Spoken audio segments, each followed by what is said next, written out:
रात का तीसरा पहर था। आसमान में धुंध की हल्की चादर पसरी थी। हरियाणा के एक छोटे से गांव में ठंडी हवा खामोशी को चीरती हुई गुजर रही थी। इसी खामोशी के बीच एक घर के अंदर अचानक चीख गूंजी, सीमा, मोहन, गुड्डी, मैं आ गया। सिर्फ 3 साल का बच्चा, लेकिन उसके शब्द एक बूढ़े थके हुए आदमी जैसे थे। उसका चेहरा पसीने से भीगा था, आंखों में डर और दर्द, जैसे कोई बहुत बड़ा सदमा झेल आया हो। मां भागकर कमरे में आई। बच्चे ने मां को देखकर कहा, तू मेरी मां नहीं है, मेरी मां सीमा है। वो मुझे राजू कहकर बुलाती थी।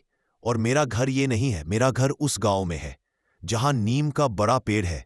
उसकी जड़ में मैंने चाबी छिपाई थी, आज भी होगी। घरवाले एक दूसरे का चेहरा देखने लगे। उन्होंने सोचा बुखार होगा, बुरा सपना देखा होगा। लेकिन अगले दिन जब बच्चे ने सुबह उठते ही वही बातें दोहराईं और पिछले जन्म की मौत का पूरा दृश्य बताना शुरू कर दिया, तब परिवार के पैरों तले जमीन खिसक गई। बच्चा बोला, मैं साइकिल पर था, सामान ले जा रहा था। सड़क पर बड़ा ट्रक आया। ड्राइवर के हाथ में बीड़ी थी, वो मुझे नहीं देख पाया। मैं गिरा और मेरी छाती के ऊपर ट्रक का टायर चला गया। फिर बच्चे ने अपने सीने पर हाथ रखकर कहा, यहीं यहीं दर्द हुआ था। फिर अंधेरा छा गया। मैं अपने घर के बाहर था, लेकिन मैं किसी को दिख नहीं रहा था। मेरा बेटा रो रहा था, पर मैं उसे छू नहीं पा रहा था। उसकी आवाज कांप रही थी। ये बातें किसी 3 साल के दिमाग की तो हो ही नहीं सकती थी। यादों की पहली लौ। हर रात वह नीम का पेड़, पुराना चूल्हा, लाल धागा और अपनी सीमा को पुकारते हुए रोता। कभी अपने पिछले बेटे मोहन को देख लेने की जिद करता, कभी कहता, मेरी फोटो सीमा ने पलंग के नीचे रखी है, धूल जम गई होगी। अब परिवार डर चुका था। गांव में बात फैल गई, ये बच्चा कुछ अलग है, ये पुनर्जन्म है। आहट 2, रास्ते बुलाते हैं। एक दिन पिता ने हिम्मत करके फैसला किया, चलो जिस गांव की बात करता है वहां लेकर चलते हैं।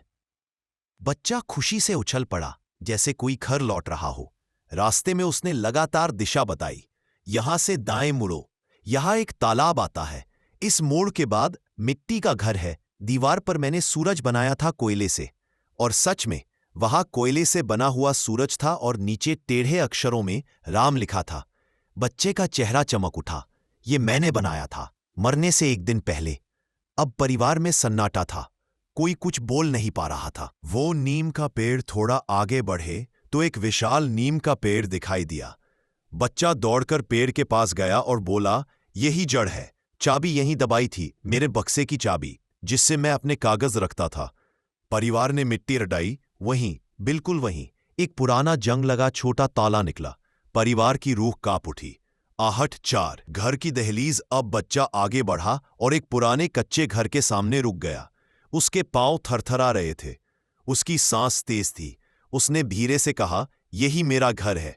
दरवाजे पर लाल धागा बंधा था, जैसा बच्चा महीनों से बता रहा था। भीतर से एक महिला बाहर आई। उसकी आंखें डरी हुई थी, पर जैसे ही उसने बच्चे को देखा, वो वही जड़ हो गई। बच्चा फूटकर रो पड़ा। सीमा। उस औरत की आंखों से आंसू झरने लगे। उसने बच्चे को सीने से लगा लिया। राजू, तू मेरे सामने कैसे? गांव के लोग हैरान, दुखी और भयभीत सब इस दृश्य को देख रहे थे। अंदर से बच्चे भागते हुए आए, पापा, पापा आप कैसे छोटे हो गए? बच्चा एक एक को पहचानता जा रहा था। मोहन, गुड्डी, राधा, हर नाम, हर चेहरा। आत्मा का अंतिम सत्य। जब सब शांत हुए तो बच्चे ने गहरी सांस लेकर पूरा सच बताया। मेरी आत्मा 13 दिनों तक भटकती रही।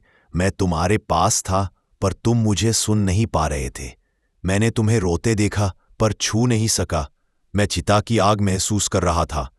फिर एक दिन मुझे तेज रोशनी दिखी और मैं नए घर में चला गया। सबकी आंखें नम थीं। सीमा रोते हुए बोली, अगर तुझे पता था तो तू वापस क्यों आया? बच्चे ने मासूमियत से कहा, क्योंकि मेरी आत्मा तुम्हारे बिना अधूरी थी। गांव में खामोशी छा गई। कहानी गांव गांव फैल गई। लोग कहने लगे, ये आत्मा की 5 दिव्य आहटें थीं जो उसे अपने पुराने घर तक खींच लाई। और सच यही था, कुछ प्रेम, कुछ रिश्ते मौत से भी ज्यादा गहरे होते हैं।